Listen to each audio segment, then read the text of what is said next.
88వ కీర్తన 9వ వచనాన్ని చదువుకుందాం. If you have Bible please turn with me to the book of Psalms 88 and verse 9. కీర్తనల గ్రంథం 88వ కీర్తన 9వ వచనం చదువుతున్నా. బాధ చేత నా కన్ను క్షీణించుచున్నది. యెహోవా ప్రతి దినము నేను నీకు మొర్రపెట్టుచున్నాను. నీ వైపు నా చేతులు చాపుచున్నాను. ఆ మాట అండర్లైన్ చేసుకోండి. నీ వైపు నా చేతులు చాపుచున్నాను. అందరూ ఈ మాట నాతో చెప్పండి. నీ వైపు నా చేతులు చాపుచున్నాను. చాలా సందర్భాల్లో మనం చేతులు చాపుతూ ఉంటాం. అయితే ఇక్కడ హేమాను అనే దైవజనుడు ఈ కీర్తన రాస్తూ ఆయన అంటాడు, ప్రభువా నాకు అవసరం వచ్చినప్పుడు లేదా నాకు సహాయం కావాల్సి వచ్చినప్పుడు నేను మనుషుల చుట్టూ పరిగెత్తట్లేదు, కానీ నీ వైపు నేను చూస్తున్నాను, నీ వైపే నా చేతులు చాపుచున్నానని ఒక చక్కని మాట దావీదు రాశాడు. దావీదు భక్తుడు తాను రాజ్యానికి వచ్చిన తర్వాత ప్రాముఖ్యంగా గాయక బృందంలో ఒక 3 వ్యక్తులు నియమించాడు. అందులో హేమాను అనే దైవజనుడు కూడా ఒకడు.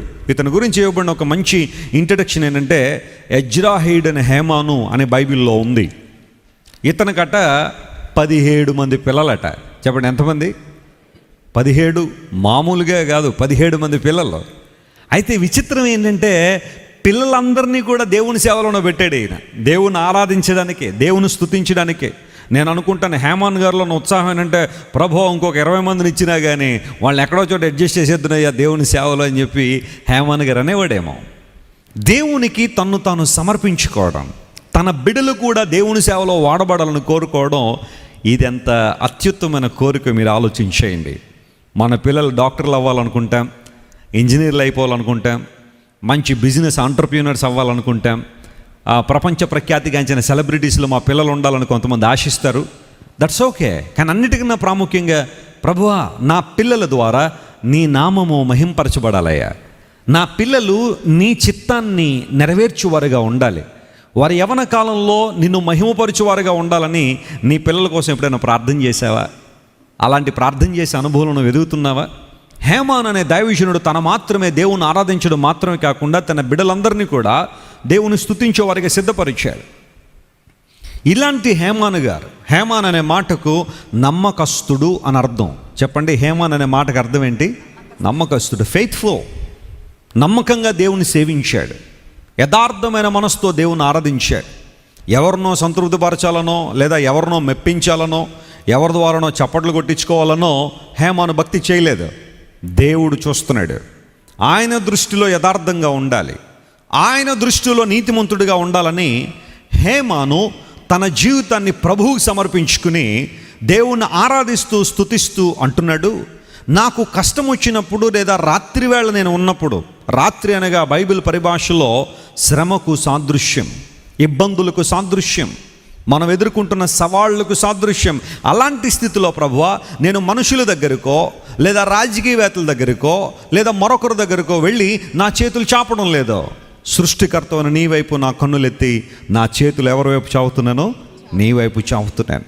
And I know you are my help in the times of trouble.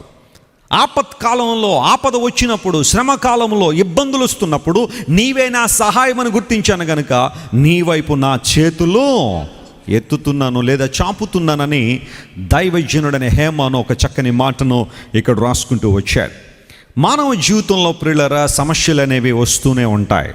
మన జీవితాల్లో సమస్యలు వస్తూ ఉంటాయి. సుఖదుఖాలను దేవుడు జత చేశాడని బైబిల్లో ఉంది.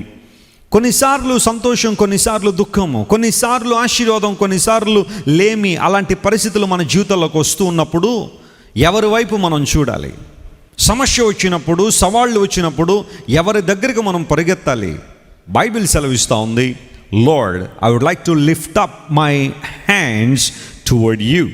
నీ వైపు నా చేతులు చాపుచున్నానని ఒక చక్కని మాటను దైవజనుడు తెలియజేశాడు. ఈ రోజుల్లో చాలామంది దేవుని వైపు చేతులు చాపాల్సింది పోయట దేవుని మీదకు చెయ్యి చాపుతున్నారట. ఈ మాట మీరు అర్థం చేసుకోవాలి. దేవుని వైపు చెయ్యి చాచడం వేరు, దేవుని మీదకు చెయ్యి చాపడం వేరు. కొన్నిసార్లు మనం వింటూ ఉంటాం, అతడు నా మీదకు చెయ్యెత్తాడండి అంటారు. అంటే అర్థం ఏంటి? ఆయన వచ్చేసి ఇలా అన్నాడనా?